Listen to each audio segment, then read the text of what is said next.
Bollywood silver screen presenting Black Hawk down. इस कहानी की शुरुआत में हमें सोमालिया दिखाया जाता है, जहां पर चारों तरफ भुखमरी और लाचारी है। भूख से 3 लाख लोगों की मृत्यु हो चुकी है। ये साल होता है सन 1992 का और इस वक्त सोमालिया में सिविल वॉर चल रही है। लोग एक दूसरे से लड़ रहे हैं। हालांकि यूनाइटेड नेशन ने सोमालिया के लोगों के लिए कई बार खाना भेजा है, लेकिन यहाँ पर एक ग्रुप का लीडर है जिसका नाम है मोहम्मद फराह अदीद।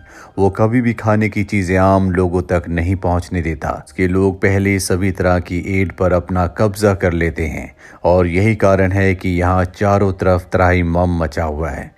साथ ही यहाँ पर उसने यूएन के खिलाफ जंग का ऐलान भी कर दिया है। इस वजह से कई सोल्जर्स मारे जा चुके हैं और इन सब हालातों को देखने के बाद यूएस के प्रेसिडेंट क्लिंटन ने यहाँ पर रेंजर रेजिमेंट को, डेल्टा फोर्स को और फ्लाइट क्रू को अदीद को पकड़ने के लिए भेजा है ताकि सोमालिया के लोगों को शांति मिल सके। जल्दी ये उस आदमी को पकड़ लेते हैं जो अदीद को हथियार सप्लाई करता है, पर इससे इन्हें कुछ खास मदद नहीं मिलती।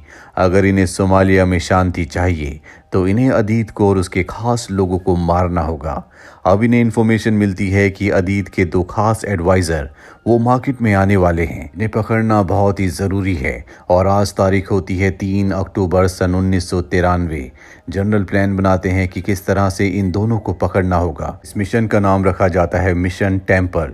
इस मिशन को 30 मिनट में पूरी तरह से अंजाम देना होगा। सबको अपना काम समझा दिया जाता है। मार्केट में इन्हें सबसे पहले उस बिल्डिंग के बारे में पता लगाना होगा जिसमें अदीद के 2 खास लोगों की आज मीटिंग है। इसके लिए ये अपने एक जासूस को वहां भेज देते हैं।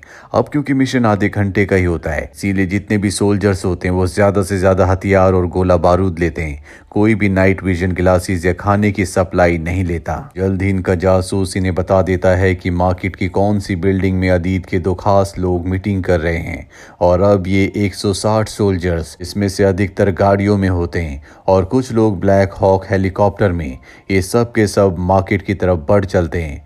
पर अदीद के लोगों को पहले पता चल जाता है कि यहाँ पर आर्मी आ रही है, इसीलिए उनका मुकाबला करने के लिए सब के सब तैयार हो जाते हैं। जल्दी अमेरिकी सेना उस बिल्डिंग के बाहर पहुंच जाती है जिसके अंदर अदीद के खास लोग हैं। वो बिल्डिंग के अंदर जाकर उन्हें गिरफ्तार कर लेते हैं और जब वो बाहर आते हैं तो देखते हैं कि बहुत सारे सोमालिया के लोग जो कि अदीद के लिए काम करते हैं, इनके ऊपर गोलियां चलाना शुरू कर देते हैं, जिसमें एक सोल्जर जख्मी भी हो जाता है।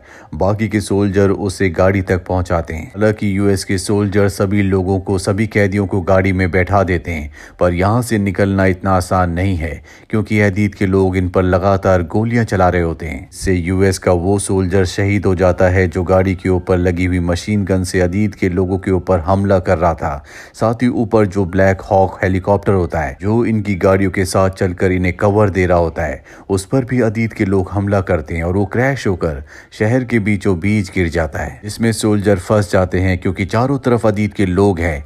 इसीलिए यूएस के सोल्जर अपने साथियों को बचाने के लिए हेलीकॉप्टर के पास पहुंच जाते हैं, लेकिन अदीद के लोगों के पास खतरनाक हथियार हैं जिनका सामना करना इतना आसान नहीं होगा।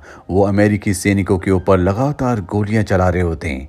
वहीं बाकी गाड़ियों को दिखाया जाता है जिसमें अदीद के लोगों को बंदी बनाकर यहां से ले जाया जा रहा है, पर शहर से बाहर निकलने का रास्ता इतना आसान नहीं है, इसीलिए हेलीकॉप्टर से इन सब को गाइड किया जा रहा होता है। वहीं वो जवान जो हेलीकॉप्टर में फंसा हुआ है वो देखता है कि उसके सामने सोमालिया के बहुत सारे लोग हैं जिनके हाथों में हथियार हैं और वो अकेला इतने सारे लोगों का सामना नहीं कर सकता।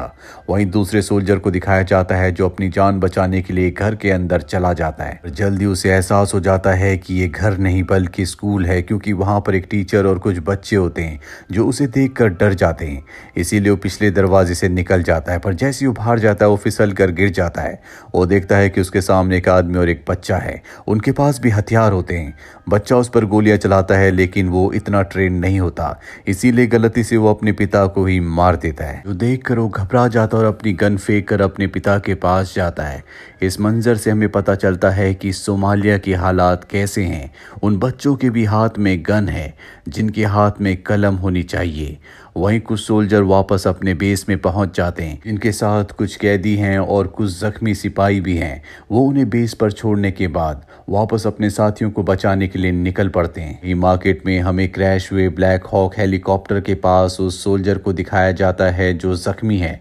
उस तक दो और सोल्जर उसे बचाने के लिए पहुंच जाते हैं, पर उस जख्मी सोल्जर की अब हिम्मत टूट चुकी है। साथ ही हेलीकॉप्टर के अंदर और भी सोल्जर हैं, जिसमें से कुछ मारे जा चुके हैं और कुछ जख्मी है। इसीलिए सोमालियन लोगों से बचाने के लिए आर्मी के बहुत सारे सोल्जर हेलीकॉप्टर के आसपास आ जाते हैं ताकि अपने लोगों को बचा सके। वहीं उन गाड़ियों को भी दिखाया जाता है जिनके अंदर कैदी हैं। उन्हें शहर से बाहर निकालने में बहुत मुश्किल हो रही होती है, क्योंकि घरों की छत पर अदीद के लोग होते हैं जो लगातार इनके ऊपर फायरिंग कर रहे होते हैं, जिसमें अदीद के खुद के लोग भी जो गाड़ियों के अंदर हैं वो भी जख्मी हो रहे होते हैं। साथ ही आसमान में ब्लैक हॉक हेलीकॉप्टर्स भी होते हैं जो गाड़ियों को कवर दे रहे होते हैं, और एक हेलीकॉप्टर उस जगह पर आता है जहां पर पहले वाला हेलीकॉप्टर क्रैश हुआ है। वहां पर वो दो डॉक्टर्स को उतारता है। हालांकि उस हेलीकॉप्टर के ऊपर भी हमला किया जाता है, लेकिन वो किसी तरह से बचकर यहां से निकल जाता है। वहीं डॉक्टर क्रैश हेलीकॉप्टर के अंदर पहुंचते हैं और देखते हैं कि दो सोल्जर शहीद हो चुके हैं जबकि दो जख्मी हैं। इन दोनों का इलाज यहीं पर करना होगा, क्योंकि अगर इन्हें अपनी जगह से हटाया गया तो इनकी मृत्यु हो जाएगी। डॉक्टर उनका इलाज वहीं पर करना शुरू कर देते हैं। वहीं अदीद के लोग आसमान में उड़ रहे ब्लैक हॉक हेलीकॉप्टर्स के ऊपर हमला करते हैं और एक बार फिर से उनका निशाना बिल्कुल सही लगता है। एक और ब्लैक हॉक हेलीकॉप्टर क्रैश हो जाता है, और ये क्रैश पहले क्रैश हुए हेलीकॉप्टर से कुछ ही दूर पर होता है। इस हेलीकॉप्टर के अंदर दो पायलट्स हैं। वहीं हमें दिखाया जाता है कि बहुत सारे यूएस सोल्जर अब अपने साथियों को बचाने के लिए अंदर आना चाहते हैं, लेकिन अदीद के लोग जिनके पास बहुत ही खतरनाक हथियार है वो उन हथियारों से इनके ऊपर हमला कर रहे होते हैं, जिनका सामना करने में अमेरिकन सोल्जर्स को बहुत तकलीफ हो रही होती है। बहुत सारे सोल्जर्स अब जख्मी भी हो चुके हैं। वो सब के सब एक घर के अंदर होते हैं। वहीं हमें बहुत सारे ब्लैक हॉक हेलीकॉप्टर्स को दिखाया जाता है जो वापस लौट चुके हैं, क्योंकि अब अमेरिकन और ज़्यादा ब्लैक हॉक हेलीकॉप्टर्स को खोने का रिस्क नहीं लेना चाहते। वहीं कुछ सोल्जर्स अब उस तरफ निकल पड़ते हैं जहां पर इनका दूसरा ब्लैक हॉक हेलीकॉप्टर क्रैश हुआ था, पर अब सोमालिया के लोग वहां पहुंच चुके हैं। पर आसमान में जो हेलीकॉप्टर उड़ रहा था वो ज़मीन पर आकर वहां पर दो सोल्जर्स को उतारता है ताकि वो अपने साथियों की रक्षा कर सके।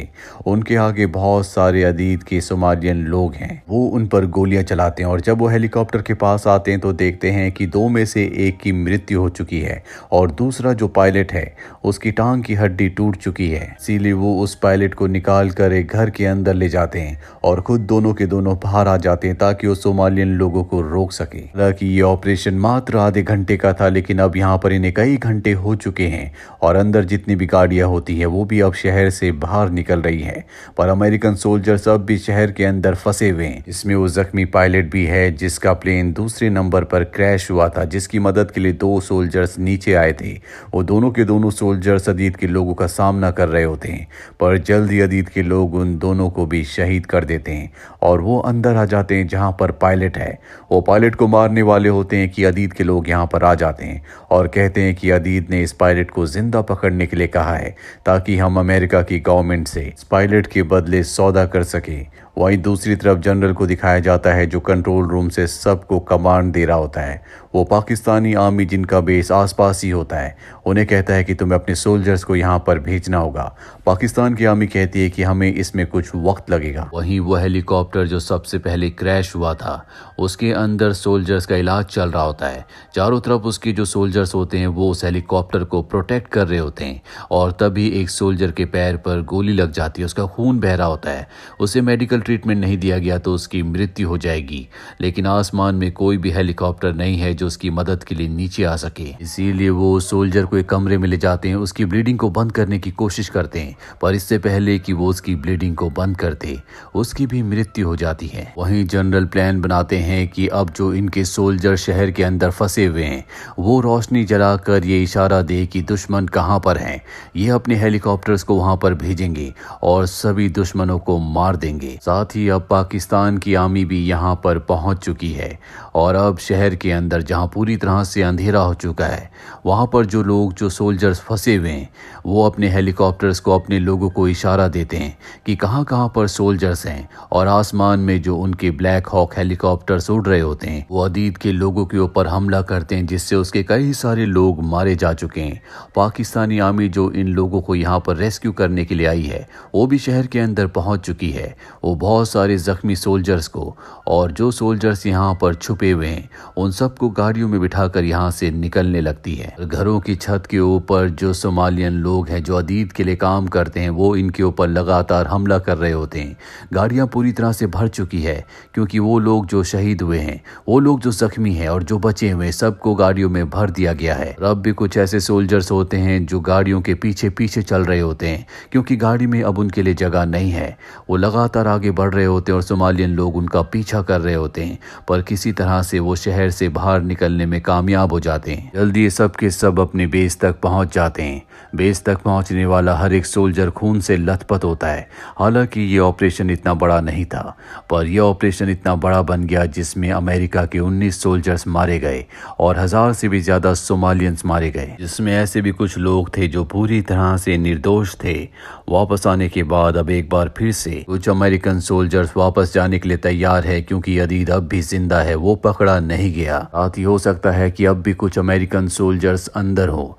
जनरल को ये पूरा मंजर देखकर बहुत दुख होता है क्योंकि मात्र 2 लोगों को पकड़ने के लिए इतने सारे लोग मारे गए। उनका एक पायलट अब भी अदीद के लोगों के कब्जे में है, पर 11 दिनों के बाद उसे छोड़ दिया जाता है। अमेरिका के प्रेसिडेंट क्लिंटन अपने सभी सोल्जर को सोमालिया से वापस बुला लेते हैं और उन सभी सोल्जर्स को मेडल दिए जाते हैं जिन्होंने उस मिशन में हिस्सा लिया था, पर वो अदीद का पीछा नहीं छोड़ते और 1 अगस्त 1996 में 61 साल की उम्र में अदीद को मार दिया जाता है।